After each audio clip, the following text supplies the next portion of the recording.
So in the previous discussion, we talked about sprouting and microgreens, and what I didn't show was my microgreen setup.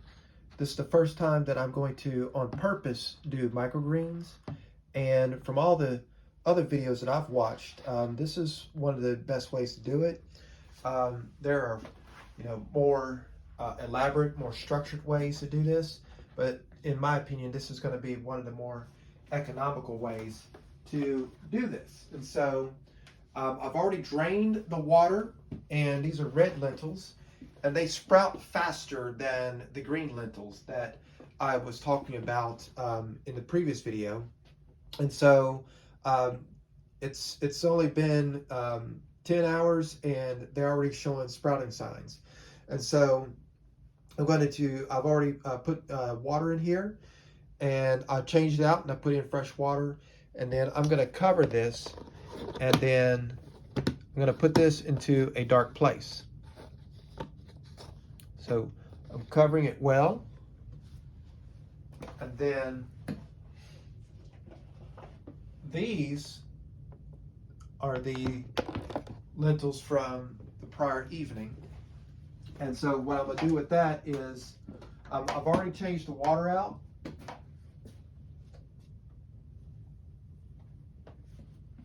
And I also noticed that my measurements from yesterday evening, or should we say earlier in the day, was a bit off. So I had measured, let me slide this here. I had measured a cup kind of like this, and I put this quantity of water into each bag, and that was not too bad, right? And if you watch the previous video, it'll detail where I got this cup from and so on and so forth. But you need about 3 times, so 3 of these into each bag that I'm using in order to soak them properly. Because with just one of these, the lentils actually soak up every last bit of it. So there wasn't much water left. And the reason why you want a little bit of water left is so you capture all that phytic acid, right? Because that's one of the reasons why you want to soak them, in the first place. So I think in the past when I eyeballed it, I was probably doing it a little bit better, because I eyeballed about the right quantity. And so, but like I said, I want to do this in a little bit more precise way. And so what I've come up with is doing 3 cups, 3 of these little cups per bag. Should get me where I want to be. And this is going to be my second soaking. And then after this, I won't have to soak anymore. And when we was talking about that experiment before, where we had the mixture of the red and the green, and this is the only bag I did that. Like I say, the red sprouts faster than the green, but I noticed when you put the red and the green together, it's almost as if the red is inducing the green to also hurry it up, right? And again, this is the way I'm going about this is the more economical way. You can do all of this for less than $5, right? And so the bag of lentils, I got these from Kroger's. And the reason I got them from Kroger's is because you need organic, non-GMO beans, whether it's lentils or otherwise. They have to be non-GMO, and they have to be organic for this to work. You can't use those regular beans and sprout them, as far as I know. And if you can, well, more power to you. But I know for sure that real beans are going to sprout. So I drained, like I said, I drained these this morning, and I actually drained it into a larger flask like this, and I poured it out on some flowers. some plants outside because I heard that they really like that type of water. So it's like a virtuous cycle. So I'm going to continue on getting the second soak on these and put these in a dark place. And then on day three, because I'm going to drain these again later this evening. I'm going to drain them. And then whatever residual moisture is in these resealable bags is going to be part of that growth cycle. Right? And you know, you can get fancier sprouting kits, which I hope to get at some point because they're actually very convenient. I like the mason jars with the sprouting lids. I really like that concept. And that's what made me very optimistic and motivated about this entire sprouting process in the future. Because with the mason jars with the sprouting lids, that's a faster, easier process, and you can get more volume of food per jar. Now, the advantage of the way I'm doing it here, though, is that, like, again, it's quick, it's simple. Anyone can do this starting out for $5. And then, and you know, so the bag of lentils, one bag from Kroger's Organic, is $3. And then, like I said, I'm reusing the little salad. You know, you buy salad carton from Walmart for like, you know, $5.50. And then after you finish the salad, you just reuse the container. You wash it out real good with soap and water, and you know, you got a winner there, right? And I will say, putting this much water into these, it does use up about a gallon of spring water. So about a gallon of spring water. And so a gallon of spring water, you can get it for about $1.30, $1.50, right?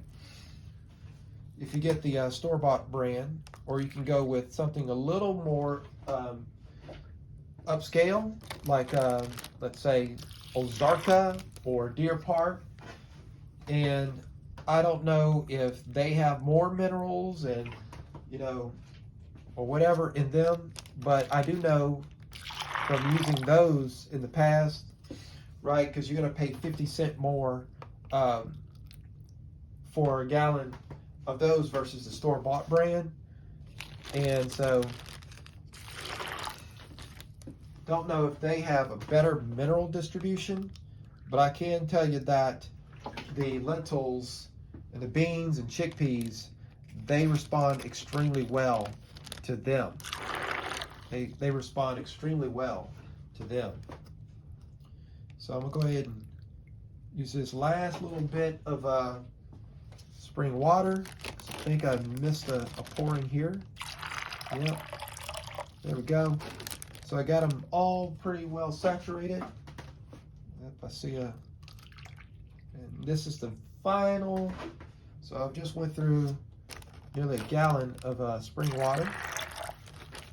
But you don't want to use tap water because tap water is not filtered right. Tap water is going to have some issues. You don't want those chemical elements that's in tap water transferring to the food that you eat. And so that's why I use the spring water, because it's clean and it's going to ensure that whatever I apply that spring water on is going to be healthy, nutritious, and well developed. And so, yeah, absolutely zero tap water. Don't use alkaline water, and coconut water doesn't work either, because I've tried that. You can drink coconut water, but you can't use it for sprouting as far as I know, unless there's a technique that I missed. I might explore that at some point in the future next year after some more scientific level research. But spring water that you can get from the store is going to be the best thing that you can do. And you always keep your bag straight. One final thing I want to say about this particular technique here is that using these resealable bags for sprouting does have one advantage over the mason jars. It has one advantage, and that is you don't have to clean up a jar. You don't have to rinse it out and do the upkeep. Once these sprout in place in these bags, you essentially got your food in your bag. So it's meal prep all in one, right? So once this finishes, right, and it is fully sprouted, or even you go so far as to do microgreens, because I've done those by accident in these bags, then you seal up the bag, you throw it in the refrigerator, because I have actually done that. And once you do that, it's a meal ready to go. So like I say, I'm on day 29 of my fast. And tomorrow is the 30th day of my fast, where I went without food for 30 days. Just did liquids, much like these beans here. They're fasting on just liquids. Soil is also a great nutrient for beans, so let's make no mistake about that. But in the urban and modern living that we are in, we don't always have soil gardens and all that kind of stuff. And so this actually works. It still gives you vital nutrients and nutrition, and it gives you more nutrients than, let's say, cooking the beans straight up. And so, and then once they're sprouted, you can actually cook them for a fraction of the time it takes to cook them dry, right? And so even if you don't sprout them all the way to 3 days or 4 days, even 2 days of soaking makes them easier to cook and absorb. I haven't done that. I've only ever, if I do cook with these, I've cooked them after they've sprouted after about 3 or 4 days. And then I've refrigerated them for as long as, let's say, 7 to 8 days, and they've still been potent and still been vital. And so I've refrigerated them for that long. I've also allowed them to sit unrefrigerated for that long. And in both cases, they've been absolutely wonderful for the gut and for the nourishment of the intestines, the nourishment of the body. And so this is part 2 of 2 on the discussion of lentils, and my little tray fell here. So there's no that's why having the resealable bags is a good thing too, right? See, so we got a win here. So you just, but yeah, so those are some of the insights and tips on this process. And I want to go ahead and wrap this up. I'm going to get these covered up and put these in a dark place. The one thing I've learned since those previous sprouting videos I put out months ago was that you want to keep these in the dark as often as possible and only expose them to the light as early as day 3. So whether it's microgreens or whether it's these, if you're just going for just early sprouts after 2 to 3 days, you want to keep them moisturized and in the dark for the 3-day period. And then after that, you can decide, okay, the beans, they're sprouted. I'm going to refrigerate those. The other beans, they are going to blossom into these green, embers that you can eat up to day 8 or 9. I will not have a video on the microgreens. There are dozens of videos on that, but this is something I'm doing right now, and I just wanted to capture it as I was doing it. So thank you for watching. Thank you for listening, and I will catch you later.